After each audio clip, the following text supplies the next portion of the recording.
మోకాల నొప్పులకు ఎటువంటి సర్జరీ లేకుండా ఎపియాన్ పెయిన్ క్లినిక్ అందిస్తున్న అత్యాధునిక చికిత్స. నమస్తే, మీరు చూస్తున్న సుమన్ టీవీ. నేను మీ కీర్తి. మార్చ్ 14 హోలీ.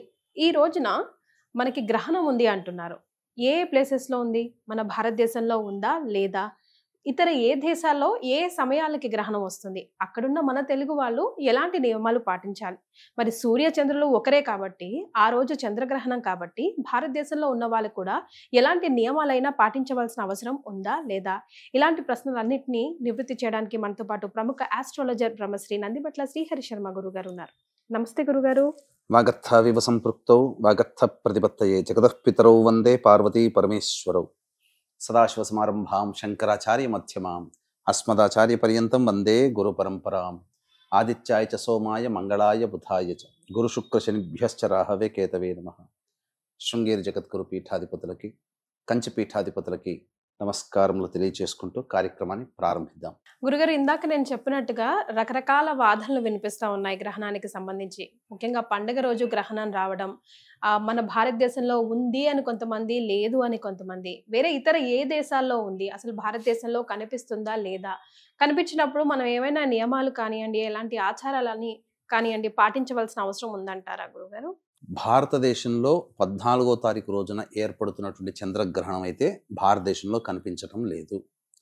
అయితే దీనికి ఒక విశిష్టత ఉందమ్మా. ఎందుకనంటే ఉన్నటువంటి 12 మాసాలలో ఆఖరి మాసం ఫాల్గుణ మాసం. అందున ఫాల్గుణ మాసంలో ఉత్తరా నక్షత్రము కానీ, పుబ్బా నక్షత్రం కానీ, అనగా పూర్వ ఫల్గుని కానీ, ఉత్తర ఫల్గుని నక్షత్రం ఉన్నప్పుడే పౌర్ణమి ఏర్పడుతుంది. ఈసారి హోలీ పండుగ అనేటువంటిది మనకు సంపూర్ణముగా ఈ ఉత్తరా నక్షత్రం ఉన్నటువంటి సమయంలోనే మనకున్నది. కాబట్టి ఈ హోలీ పండుగ భారతదేశం అంతా ప్రజలందరూ కూడా జరుపుకుంటారు. విదేశాల్లో ఉన్న భారతీయులు కూడా ఎక్కడ ఉన్నా జరుపుకుంటారు. కాకపోతే ఈసారి 14వ తారీఖు రోజున చంద్రగ్రహణ ప్రభావం అనేటువంటిది ఏర్పడుతుంది. ఇదే కాకుండా మళ్ళీ 29వ తారీఖు రోజున సూర్యగ్రహణ ప్రభావం కూడా ఉన్నది. అంటే ఒకే నెలలో 2 గ్రహణాలు ఏర్పడబోతున్నాయి. ఇది మొదటిసారి గురుగారు ఇలా అవ్వడం? చాలా సార్లు వచ్చాయమ్మా, చాలా సార్లు వచ్చాయి. కానీ దీని తదనంతరం విపరీత పరిణామాలు చోటు చేసుకున్నాయి. మీకు ముఖ్యంగా గమనించుకుంటే మనకు ఈ షష్టగ్రహ కూటం అనేటువంటిది 29వ తారీఖు రోజున ఏర్పడుతుంది. దీనికి సామీప్యంగా మనం గనక చూసుకున్నట్లయితే ఈ కరోనా అనేటువంటిది రాకముందు కూడా షష్టగ్రహ కూటమి ఏర్పడడం, ఆ సందర్భంగా ముందు గ్రహణాలు ఏర్పడడం, ఆ తదనంతరమే ప్రపంచాన్ని వణికించేటువంటి కరోనా వైరస్. అంటే ఈ వైరస్ అనేటువంటిది ఒకసారి మనకు భూమి మీదకి రాలేదు. అంతకుముందు ఎన్నో ప్రయోగాలు జరిగి ఉంటాయి. కానీ ఈ షష్టగ్రహ కూటమి ఏర్పడడం ధనుస్సు రాశి, అగ్నితత్వ రాశి. ఈ అగ్నితత్వ రాశిలో ఉండడమే ప్రధానంగా యుద్ధము ప్రకటించడం అని అంటారు.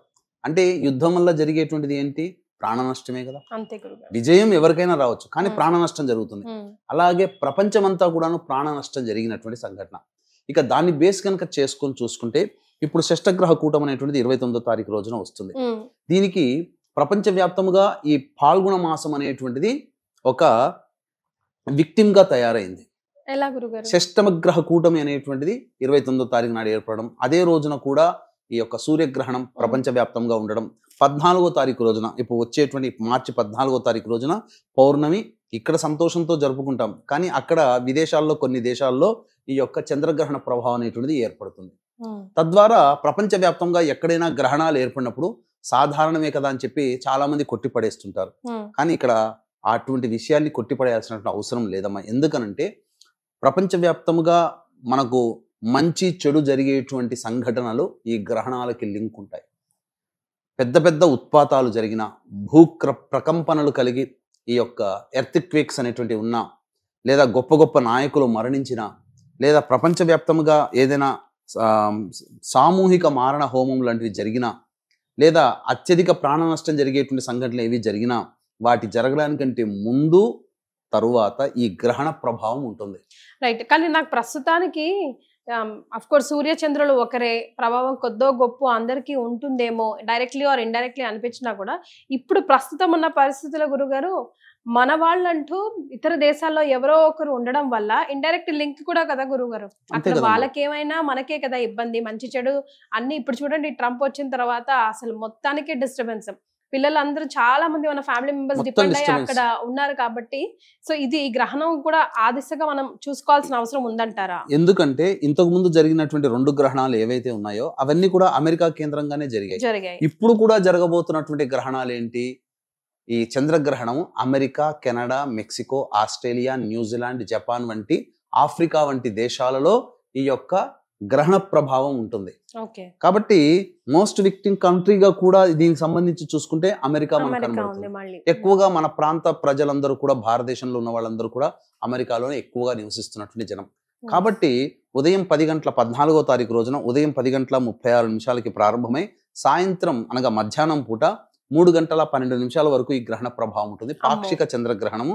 దీనికి మనకు చెప్పబడినటువంటిది ఏంటంటే బ్లడ్ మూన్ అని అంటారు. అంటే ఎర్రటి రంగులో కనిపిస్తుంది అని అర్థం. అక్కడ గ్రహణాలు సంపూర్ణము, పాక్షికము అనేటువంటిది మన రింగ్ ఎక్లిప్స్ అని, అంటే ఉంగరం లాగా కనిపించేటువంటిదని, ఇలా అనేక రకాలైన పేర్లలో ఉంటాయి. అంటే గ్రహణం అని ఏర్పడేటువంటిది ఆ గ్రహణ సందర్భంగా వచ్చేటువంటి యొక్క చిత్రము.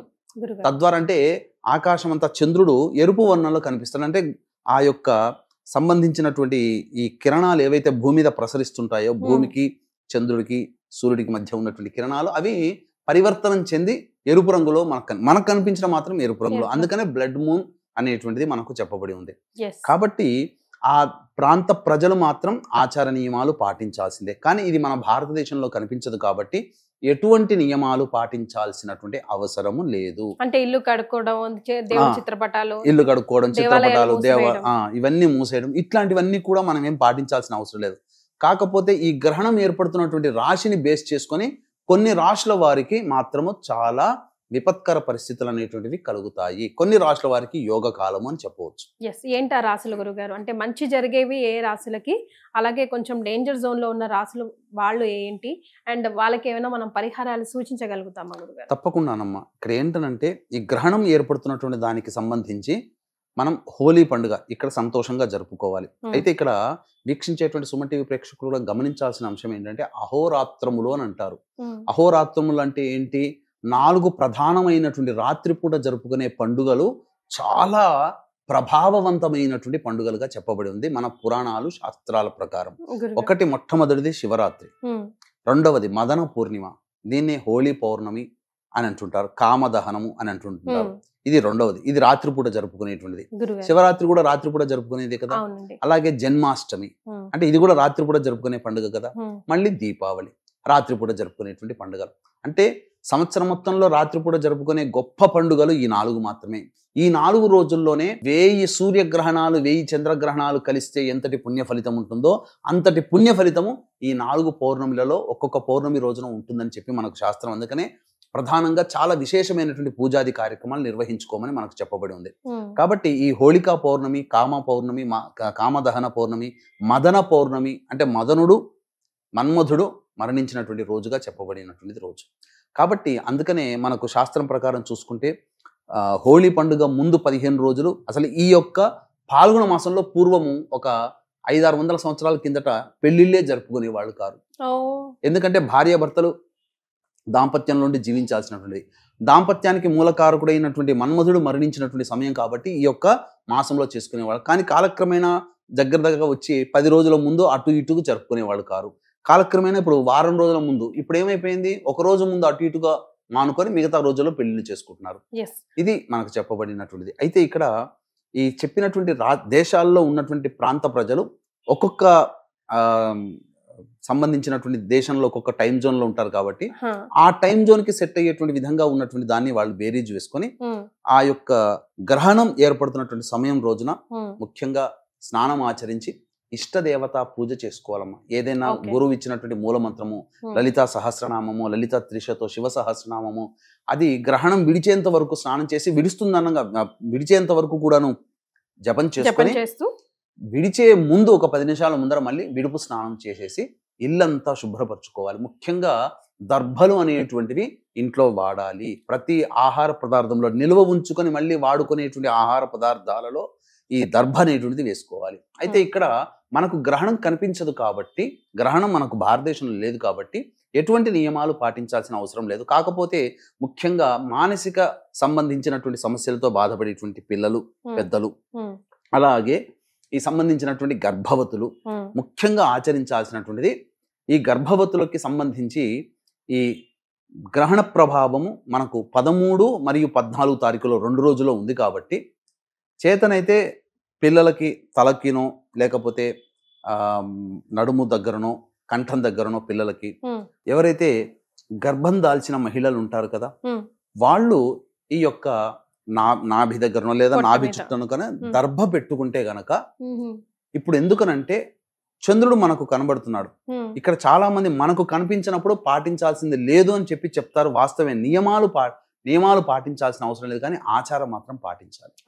కాబట్టి గర్భవతులు ఎవరైతే ఉంటారో వాళ్ళు ఖచ్చితంగా ఈ యొక్క సంబంధించినటువంటి నడుము చుట్టూను, అంటే గురుగారు వాళ్ళకి సాయంకాలం అవుతున్నప్పుడు మనకి ఇక్కడ ఉదయకాలం అవుతుంది కదండి. అవునమ్మా, అక్కడ వాళ్ళకి ఉదయకాలం, అక్కడ వాళ్ళకి సాయంత్రము, మనకు ఉదయకాలం అయినా కూడా పాటించాలి. ఎందుకంటే చంద్రుడు ఉంటాడు కదమ్మా ఉదయం పూట కూడా, ఉదయిస్తాడు కదా, కాబట్టి అందులో సందేహం లేదు. కాబట్టి ఆ విధంగా పాటించాలి, ఇక్కడ వాళ్ళు కూడా పాటించాలి. ఎందుకు? ఇది విశ్వవ్యాప్తమైనటువంటి జరిగే ఇన్సిడెంట్, కేవలం ఒక దేశంలో మాత్రమే జరుగుతుంది, ఇంకో దేశంలో అని కాదు ఇక్కడ. కాకపోతే అక్కడ కనిపించే వాళ్ళకి మాత్రం ఆ నియమాలు పాటించాలి.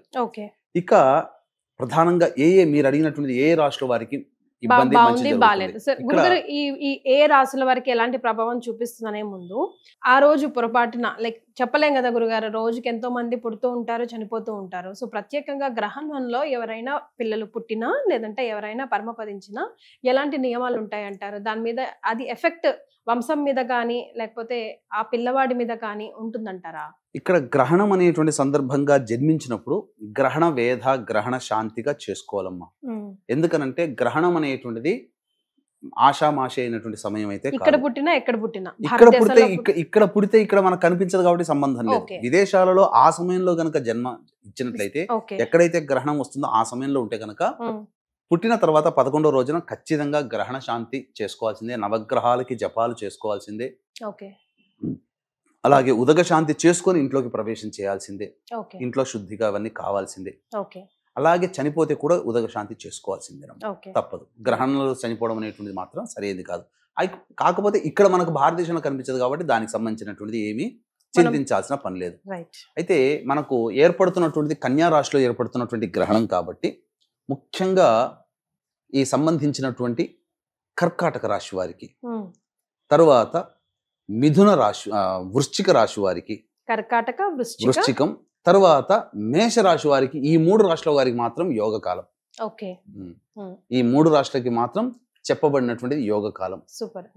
మిగతా అన్ని రాశుల్లో అనగా వృషభ, మిథున, సింహ, కన్య, తుల, మకర, కుంభ, ధనుస్సు రాశులలో జన్మించినటువంటి వాళ్ళకి మాత్రం కొన్ని ఇబ్బందికర పరిస్థితులు అనేటువంటి ఏర్పడతాయి. కాబట్టి దీన్ని దృష్టిలో పెట్టుకుని మన పీఠం ఆధ్వర్యంలో ఈ 14వ తారీఖు రోజున ఈ సశాస్త్రీయముగా గ్రహణ దోష నివారణ పూజలు, హోమాలు అనేటువంటి జరిపించడం జరుగుతున్నాయి. ముఖ్యంగా ఆరోగ్యం కోసం, ముఖ్యంగా లక్ష్మీ ప్రాప్తి కోసం. ఆ రోజు పౌర్ణమి కాబట్టి లక్ష్మీ హోమము, మృత్యుంజయ హోమము, అలాగే సంబంధించినటువంటి నవగ్రహాల హోమము, ఇవన్నీ కూడా జాతకరీత్యా వివాహం కావాల్సిన అబ్బాయిలకి అమ్మాయిలకు సంబంధించిన హోమాది కార్యక్రమాలు పర్ హెడ్ 2100 రూపాయలకి చేయించడం జరుగుతుంది. ముఖ్యంగా ఎవరికి ఇబ్బంది అని అంటే కుంభరాశిలో ఉన్నటువంటి వాళ్ళకి అష్టమ స్థానంలో గ్రహణం ఏర్పడుతుంది కాబట్టి అది చాలా ప్రధానంగా దోషం. సింహరాశి వారికి కుటుంబ స్థానంలో ఏర్పడుతుంది, కన్యా రాశి వారికి రాశిలోనే ఏర్పడుతుంది, మీన రాశి వారికి సప్తమ స్థానంలో ఏర్పడుతుంది. ఈ 4 రాశుల వారికి, దీంతో పాటుగా ధనుస్సు రాశిలో జన్మించినటువంటి వారికి 10వ స్థానంలో ఏర్పడుతుంది. కాబట్టి ఈ రాశుల్లో మీనము, ధనుస్సు మరియు సింహము, కన్య, ఈ 4 రాశుల వారికి మాత్రం ఎఫెక్టివ్గా ఎక్కువగా ఉంటుంది. అందులో సందేహం లేదు. సో మరి వీళ్ళకి ఎలాంటి పరిహారాలు పాటించాలి గురుగారు? ఆఫ్ కోర్స్ వీలైనంత మంది మీ పీఠం ఆధ్వర్యంలో సామూహికంగా అందరూ ప్రత్యేకంగా చేయించుకోలేరు కాబట్టి, ముఖ్యంగా విదేశీయుల్లో ఉన్న వాళ్ళు వచ్చి చేయించుకోలేరు కాబట్టి మీరు ఇస్తున్న మంచి అవకాశాన్ని సద్వినియోగం చేసుకోవాలని నేను కూడా ప్రేక్షకుల్ని మనసారా కోరుకుంటున్నాను. నియమాలు అండ్ దాన ధర్మాలు కూడా గ్రహణం అన్నాక ఖచ్చితంగా దాన ధర్మాలు చేయాలి. ఆ విషయం కూడా ఒకసారి మనం గుర్తు చేసుకుందాం. తప్పకుండానమ్మా. ముఖ్యంగా మీన రాశిలో జన్మించినటువంటి వాళ్ళకి సప్తమ స్థానంలో ఏర్పడుతుంది కాబట్టి దాంపత్య విభేదాలు కానీ, ఎవరితో కలిసి పని చేస్తుంటారో వాళ్ళతో విభేదాలు కానీ, లేదా ఉద్యోగం వ్యాపారం చేస్తుంటే కస్టమర్లతో, ఉద్యోగం చేస్తుంటే తోటి ఉద్యోగస్తులతో, అధికారులతో వాగ్వివాదాలు విభేదాలు పెరుగుతాయి. ఇది ఒకటి. తర్వాత మిథున రాశి వారికి అర్ధాష్టమంలో ఏర్పడుతుంది గ్రహణం. కాబట్టి గృహము కొనుగోలు అమ్మకాల్లో నష్టాలు రావడం కానీ, ప్రశాంతత లేని జీవితం లేదా వాహన ప్రమాదంలో చోటు చేసుకునే అవకాశం, తల్లిగారి ఆరోగ్యం పట్ల శ్రద్ధ వహించాల్సినటువంటిది. ఇక సింహరాశిలో జన్మించినటువంటి వారికి అయితే ధన నష్టము సూచించబోతుంది భవిష్యత్తులో, కాబట్టి జాగ్రత్త పడాలి. ఇక ముఖ్యంగా కుటుంబ కలహాలు ఏర్పడతాయి. మీ వాక్కు వల్ల ఏమవుతుందంటే కొన్నిసార్లు మొహమాటానికి పోయి నేను అన్ని చేసి పెడతానని వాళ్ళకి మాట ఇవ్వడం, ఇటువంటి వల్ల నష్టపోతుంటారు. కన్యా రాశి వాళ్ళకైతే రాశిలోనే గ్రహణం ఏర్పడుతుంది కాబట్టి ఏ పని అనుకున్నా ముందుకు సాగలేక ఇబ్బంది పడుతూ ఉంటుంది. ఇది ప్రధానంగా. అన్నిటికంటే ముఖ్యంగా ఈ కన్యా రాశి వాళ్ళు కూడా ప్రశాంతత లేని జీవితాన్ని పొందుతారు. ఇక తులారాశి వారికి అయితే ఎక్కువగా ధన ఖర్చు ఎక్కువగా సూచించబోతుంది. స్థాన భ్రంశము ఈ గ్రహణం తర్వాత ఏర్పడే అవకాశం ఉంది, కాబట్టి స్థాన చలనం జరిగే అవకాశం ఉంది. ఇక ధనుస్సు రాశిలో ఉన్న వాళ్ళైతే చేస్తున్నటువంటి వృత్తి ఉద్యోగ వ్యాపారాల్లో నష్టాలు సరి చూడాల్సినటువంటి అవకాశం ఏర్పడుతుంది. అన్నిటికంటే మించి ముఖ్యంగా వాళ్ళ యొక్క పేరు ప్రతిష్టలకి చెడ్డ పేరు వచ్చే అవకాశాలు కొన్ని జరుగుతాయి. ఇది ముఖ్యంగా గమనించాల్సినటువంటిది. ఇక నిరుద్యోగస్తులకి గడ్డు కాలంగా చెప్పవచ్చు ఈ గ్రహణ సందర్భంగా. ఇక మకర రాశిలో జన్మించినటువంటి వాళ్ళకైతే ఆస్తి వివాదాలు పెరిగేటువంటి అవకాశాలు గోచరమవుతున్నాయి. తండ్రి గారి ఆరోగ్యం పట్ల శ్రద్ధ వహించాల్సినటువంటిది. ఇక కుంభరాశి వారికి చూసుకున్నట్లయితే అష్టమ స్థానంలో ఏర్పడుతుంది కాబట్టి దీనివల్ల ఆరోగ్యముగా ఇబ్బంది పడడం, లేదా ఇంతకుముందు ఇచ్చినటువంటి డబ్బులు తిరిగి రాకపోవడం కానీ, లేదా ఈ గ్రహణం తర్వాత ఏదైనా డబ్బులు ఫైనాన్స్ వ్యాపారం చేసే వాళ్ళు ఉంటారు కదా, అవి నష్టపోవడం అనేటువంటి జరుగుతుంది. కాబట్టి వెరసి చూసుకుంటే వృషభము, మిథునము మరియు సింహము, కన్యా, తుల, ధనుస్సు, మకరం, కుంభం ఈ చెప్పినటువంటి రాశుల్లో జన్మించినటువంటి వారికి మాత్రం చాలా మటుకు సమస్యలు వస్తాయి. కాబట్టి వీళ్ళందరూ కూడా ఈ గ్రహణ సందర్భంగా ఈ సంబంధించినటువంటి గ్రహణం ఏదైతే ఉందో గ్రహణ సందర్భముగా ఉదయం 14వ తారీఖు రోజున ఉదయం నుంచి 12:23 వరకు మాత్రమే పౌర్ణమి ఉంది. కాబట్టి ఇష్టదేవత ఆరాధన అనేటువంటిది చేయడం చాలా మంచిది. ముఖ్యంగా శివాలయానికి వెళ్ళి నవగ్రహాల చుట్టూ శివాయ నమః అంటూ 27 ప్రదక్షిణలు చేసి శివాభిషేకం జరిపించుకోండి. అమ్మవారికి అభిషేకం అర్చన జరిపించుకోండి. లేకపోతే ఇంకా చెప్పాలి అని అంటే ఆ దేవాలయంలో అమ్మవారి యొక్క లలితా సహస్రనామము ఆ పారాయణ చేయండి. తర్వాత ముఖ్యంగా ఈ పౌర్ణమి రోజున ఏర్పడుతున్నటువంటి శుక్రవారం కాబట్టి అమ్మవారికి, లక్ష్మీ అమ్మవారికి విశేషముగా అమ్మవారికి అభిషేకం అర్చన జరిపించి బెల్లం పాయసం నైవేద్యంగా పెట్టండి. లేదా కొన్ని ప్రాంతాలలో అమ్మవారికి చద్ది పెడతారని అంటారు, మీకు ఐడియా ఉందా? అంతకు ముందు అనగా రాత్రి 11:30 తర్వాత 11:30 వరకు భద్రకరణం ఉంటుంది 13వ తారీఖు రోజున. 11:30 తర్వాత చద్ది ప్రిపేర్ చేసేసి పెట్టేసేసి తెల్లవారు లేవగానే చక్కగా దేవాలయానికి చేరుకొని ఆ పార్వతీ అమ్మవారు కానీ, లేదా గ్రామ దేవత కట్టమైసమ్మ, ఇలా ఎల్లమ్మ, పోచమ్మ ఉంటారు కదా, లేదా గ్రామదేవత దగ్గరికి వెళ్ళి చద్ది నైవేద్యంగా పెట్టి ఆ చద్ది పిల్లలకు గనక పెడితే పిల్లలకి ఉండేటువంటి అపమృత్యు భయ దోషాలు తొలగిపోతాయి, కుటుంబం శాంతిస్తుంది. చాలా మటుకు బాలారిష్ట దోషాలు పిల్లలకి ఈ పౌర్ణమి రోజున పెట్టడం వల్ల, అమ్మవారికి పెట్టి దాన్ని పిల్లలకి పంచడం వల్ల ఎంత చేస్తారో అదంతా అయిపోవాలి. చద్ది పెట్టడం అంటే అదే కదా, అమ్మవారికి నివేదన చేసి ఊళ్ళో ఉన్నటువంటి పిల్లలకి అందరికీ పెట్టడం పిలిపించి. ఈ విధంగా చేస్తే కుటుంబంలో చికాకులు సమస్యలు తొలగిపోవడమే కాకుండా పిల్లలకి ఆయురారోగ్యాలు చక్కగా కలుగుతాయి, భవిష్యత్తులో గండ దోషాలు లేకుండా ఉంటాయి. ఇంకా విశేషంగా ఇప్పుడు మీరు చెప్పినన్ని వాళ్ళు చేసుకునేటువంటి పరిహారాలు. ఇంకా అవకాశం ఉంటే విదేశాల్లో ఉన్నటువంటి వాళ్ళు కూడా ఇక్కడికి దాకా మన దాకా ఇక్కడ దాకా ఇంట్లో చేసుకోలేరు కాబట్టి అవకాశం ఉంటే మన పీఠం ఆధ్వర్యంలో జరిగేటువంటి చంద్రగ్రహణ దోష నివారణ పూజల హోమాల్లో నమోదు చేసుకోవచ్చు. ఇక విశేషంగా ఈ చెప్పబడినటువంటి రాశుల్లో జన్మించినటువంటి వారు చంద్రగ్రహణము రూపు వెండితో చేసినటువంటిది, అలాగే బియ్యము, తెల్లటి వస్త్రము ఇవి దానము చేసినట్లయితే చాలా మటుకు శాంతిస్తాయని చెప్పవచ్చు. రైట్ గురుగారు, అంటే ఇందాక చెప్పిన పరిహారాలు విదేశీయులకి కొంచెం అనుకూలంగా లేకపోవచ్చు, ఎందుకంటే ఎక్కడో దూరంగా దేవాలయాలు అవి ఉంటూ ఉంటాయి. కాబట్టి ఇంట్లో నెక్స్ట్ డే ఉదయం వాళ్ళు ఏమైనా చేసుకోవడానికి, పాటించడానికి, గ్రహణ దోషాలు పోవడానికి ఏమైనా దేవుడి పూజలు కానీ మంత్రాలు కానీ ఏమైనా ఉన్నాయా గురుగారు? గ్రహణ సందర్భంగా ఎవరైనా చెప్పేది ఇష్టదేవత ఆరాధన చేసుకోవడం. తర్వాత చేసిన తర్వాత బియ్యం ముఖ్యంగా బ్రాహ్మడికి దానం చేయడం, ఓకే, అది లేదా బ్రాహ్మడి కోసం ఏదైతే చెయ్యాలని పెట్టుకుంటారో ఆ బ్రాహ్మడి కోసం పెడుతున్నానని చెప్పి ఆ విధంగా తీసి పక్కకు పెట్టి ఎప్పుడైనా వెళ్ళినప్పుడు ఆ బ్రాహ్మడికి ఇచ్చి ఆశీర్వచనం తీసుకోండి, తగు దక్షిణ ఇచ్చి నమస్కారం చేసుకుంటే చాలు. రైట్. సో భారతదేశంలో లేకపోయినప్పటికీ స్ట్రిక్ట్ గా నియమాలు పాటించకపోయినప్పటికీ ఆచారాలు మాత్రం ముఖ్యంగా మన భారతదేశంలో చెప్పినటువంటి వృషభ, మిథున, సింహ, కన్య, తుల, మకర, కుంభ, ధనుస్సు ఈ రాశుల్లో జన్మించిన వాళ్ళు మాత్రం ఖచ్చితంగా ఈ యొక్క గ్రహణ ప్రభావానికి గురవుతారని చెప్పడంలో ఏం మాత్రం సందేహం లేదు. మన భారతదేశంలో కనిపించదు కదా అనడానికి లేదమ్మా. మన భారతదేశంలో కనిపించకపోయినప్పటికీ నియమాలు పాటించాల్సిన అవసరం లేదు. కానీ ఈ ఆచారం మాత్రం ప్రపంచానికి సంబంధించిన గ్రహణం. మన భారతదేశానికి లేకపోతే ఆ విదేశాల్లో కనిపిస్తుంది, నియమాలు పాటించాల్సిన అవసరం లేదు. కానీ ప్రపంచం మొత్తానికి, అందుకనే చూడండి దీని తర్వాత వచ్చేటువంటి పెను మార్పులు చాలా జరగబోతున్నాయి. షష్టగ్రహ కూటమి, 2 గ్రహణాలు ఒకే నెలలో ఏర్పడడం. ఈ 2 గ్రహణాలు ఒకే నెలలో ఏర్పడడమే గ్రహ సంచార ప్రభావంలో మహాభారత యుద్ధం జరగడం కారణం. కార్తీక మాసంలో ఇది, అందుకనే ఇది కూడా కారణం. కాబట్టి భవిష్యత్తు వినాశనానికి ఇప్పుడు మనం సంతోషంగా ఉన్నామని సంతోషపడాలి, కానీ భవిష్యత్తులో వచ్చేటువంటి నష్టం కరోనా ఎవరైనా ఊహించారా? కాబట్టి ఇప్పుడు కూడా అదే చెప్పబడుతుంది. దీని తర్వాత ప్రపంచవ్యాప్తంగా పెను మార్పులు చోటు చేసుకోబోతున్నాయి. కూటమి ఎందుకనంటే మీనరాశిలో సంబంధించినటువంటిది సూర్యగ్రహణం ఏర్పడుతుంది, చంద్రగ్రహణం కన్యా రాశిలో, కన్యా రాశి భూతత్వ రాశి, సూర్యగ్రహణం ఏర్పడేది జలతత్వ రాశి. కాబట్టి ఖచ్చితంగా ప్రకంపనలు, ఎర్త్ క్వేక్స్, అలాగే సునామీలు, అంటే సముద్రంలో అలజడులు జరిగి అనేటువంటిది సముద్రం తీరము కోతకు గురయ్యే అవకాశాలు గోచరమవుతున్నాయి. ముఖ్యంగా సునామీలు ఏర్పడి బాగా నష్టం జరుగుతుంది. అంతేకాకుండా ఈ రాశికి సంబంధించినటువంటి భచక్రంలో గనక చూసుకున్నట్లయితేనమ్మా, అది 12వ రాశి, రాశి నుంచి 12వది అంటే ఏంటి? అదే ఆఖరి రాశి. సృష్టి వినాశనం కూడా అక్కడ జరగబోతుంది. ఆ రాశ్యాధిపతి అయినటువంటి గురువు వృషభ రాశిలో ఉన్నాడు. ఎవరి నక్షత్రంలో ఉన్నాడు? మృగశిర నక్షత్రంలో ఉన్నాడు. ఆ మృగశిర నక్షత్రాధిపతి అయినటువంటి కుజుడు స్తంభించి మిథున రాశిలో ఉన్నాడు. కాబట్టి ఖచ్చితంగా స్తంభించి ఉన్నటువంటి కారణం చేత ఈ అస్త్రశస్త్రాస్త్రాలు వేసుకునే సందర్భాలు కొన్ని దేశాల్లో ఏర్పడబోతాయి. ఇప్పటికీ కామ్గా ఉన్నా దీని ప్రభావం మాత్రం ఖచ్చితంగా ఉంటుంది. అందులో ఏమాత్రం సందేహం లేదు. రాసి పెట్టుకోండి, ఇది మాత్రం ఖచ్చితమమ్మా. ప్రపంచంలో జరిగిన అనేక దుర్ఘటనలకి గ్రహణాలే సాక్షిభూతమవుతున్నాయి.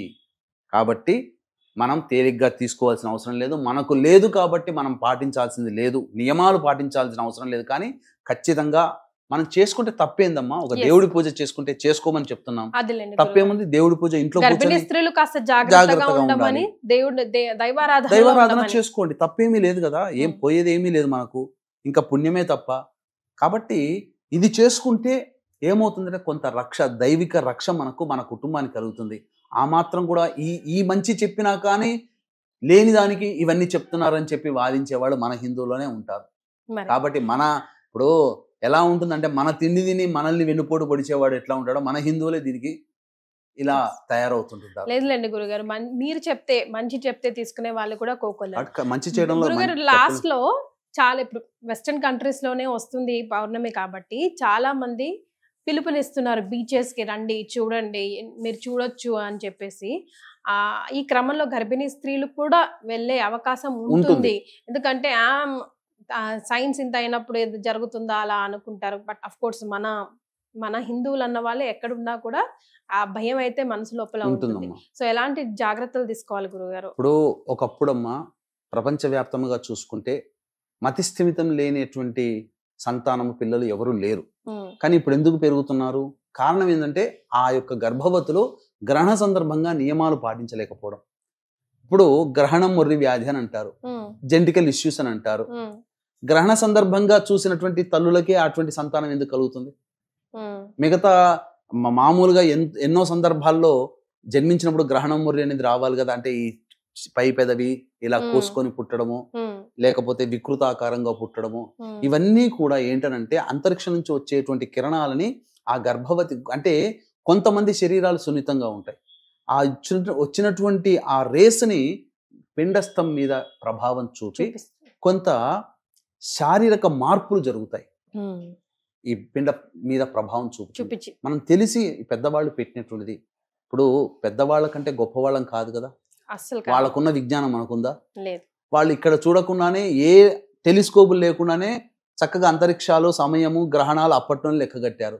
మనం చూడాలనంటే టెలిస్కోప్ పెట్టి చూసుకుంటాం. ఏదైనా వాళ్ళ సాంకేతిక విజ్ఞానం, పెద్దవాళ్ళ సాంకేతిక విజ్ఞానం ముందు మనము తక్కువే. మరి సో గురుగారు చెప్పబోయేది ఏంటంటే, భారతదేశంలో కనిపించినప్పటికీ కూడా ఆచార నియమాలు మాత్రం కంపల్సరిగా ఖచ్చితంగా, ముఖ్యంగా గర్భిణీ స్త్రీలు పాటిస్తే చేసే తప్పేముంది అని. అలాగే మిగతా దేశాల్లో ఉన్న వాళ్ళైతే, గ్రహణం ఉన్న దేశం వాళ్ళు ఖచ్చితంగా పాటించవలసిందే.